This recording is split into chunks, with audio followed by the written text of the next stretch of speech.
we are taking a special look at the bushfire recovery as we start to mark 12 months since communities were devastated across the country.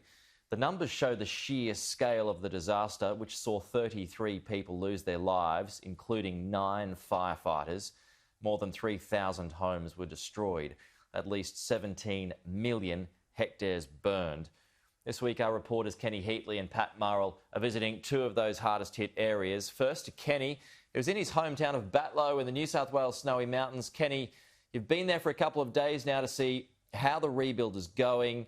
How would you say the people are doing?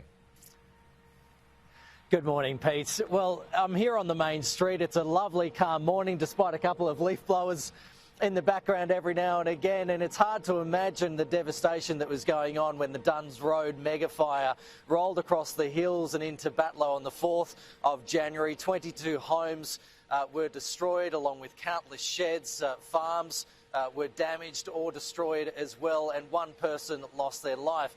Driving around town, the homes that were burnt down, and also the service station that was burnt down as well, and the cannery in town, it's all been cleared away, and that work was done by the state government, and that work finished in about the end of winter. And there's ideas getting floated around about what is the best thing to do with those spaces. I caught up with a local Jamie Gould who decided to stay and defend his homes, along with saving about 4 or 5 other homes, along with his nursery business. Here's what he had to say. We live in a town surrounded by bushland. Well, you're living in a fire-prone area, so I've always had that sort of in the back of my mind that it could happen one day, and it did. What's your hope for Batlow over the next couple of years? For everybody that was affected by the fires to be able to, if they haven't moved forward, to have moved forward by then and be able to put it behind them. Now, I also spoke to Snowy Valley's Mayor James Hayes, who said he's done redevelopment, the council work has done redevelopment down in the caravan park, and there's also ideas about how to turn the spaces into, say, botanical gardens and things like that to attract more tourism. But he did say that the support that they've been getting from the state and federal governments has been very good. Politicians were fantastic. They were on the ground. The Premier was here.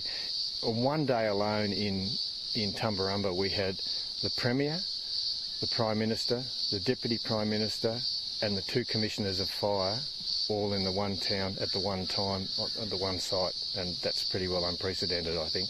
Not just as the Mayor, but as a local, how has the region changed since the fires? Look, we've come to rely on each other, and I think that's been really encouraging. It has brought some communities together, which has been good. I think the new Batlow organisation. Pete, in my travels over the past couple of days, I've also been asking the locals, are they concerned about the upcoming fire season, considering what happened last season? Some would say, well, not really, because everything's been kind of burnt out already, even though there has been some growth over the past 11 months, and nothing can be as bad as what happened in January. There's other, particularly farmers, who say they're concerned about the long grass that has been growing thanks to the rain recently as well. So a bit of mixed emotions. It's still a bit raw from the bushfires that happened in January, but they're hoping that it's not going to get too bad this summer. Okay. Kenny Heatley, live in Batlow. Thank you, Kenny. We'll talk to you soon. Now, some of the most dramatic and memorable images from the Black Summer came out of Malakuta. Our reporter Patrick Murrell has been visiting the small coastal town in Victoria's East Gippsland region. Pat, good morning to you. This really was one of the hardest hit areas in the country. How are the people there bouncing back?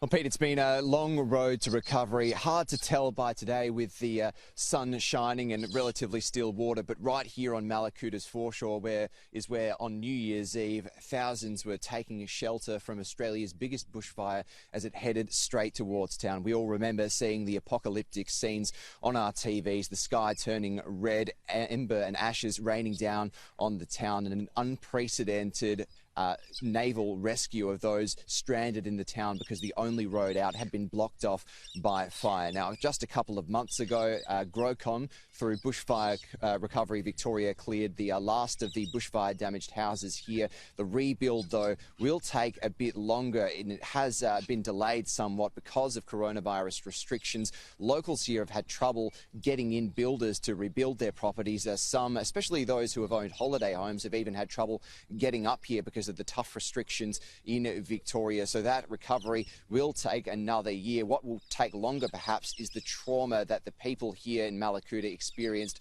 on that day. The mental trauma still very much present in the town nearly a year on. What I find surprising is how it actually sneaks up on you. You know, you think you're doing really well and you'll be talking and suddenly, you know, you'll tear up. People are exhausted, exhausted from holding on to themselves and from not being able to move forward. Now, the fire in Mallacoota reached the right on the borders of the edge of the town. The fire break did do its job. Ember attacks, unfortunately, though, resulted in the destruction of 120 properties. It was the result of about 30 years' worth of build-up of the fuel load in the forests surrounding the town. Locals and the CFA here hope that lessons will be learned from this, that there'll be more regular fuel reductions so that there's no fire this size ever again. And they also want to see an expansion of the only road out of town so that it's not isolated for weeks on end as it was at the start of the year. We need to do something in relation to that main Mallacoota-Genoa road, and I'm not talking about drastic tree lopping or anything, just so we've got enough that the road isn't blocked. We need to have safe access. It has been a tough year, not only for residents, but also tourism operators in the town. They were hit with the double whammy of bushfires and then coronavirus restrictions, but now it's a completely different scene. The foreshores once again are packed with caravanners and campers who are spending their money in town. Welcome news for all those small businesses who have been struggling throughout 2020. Yeah.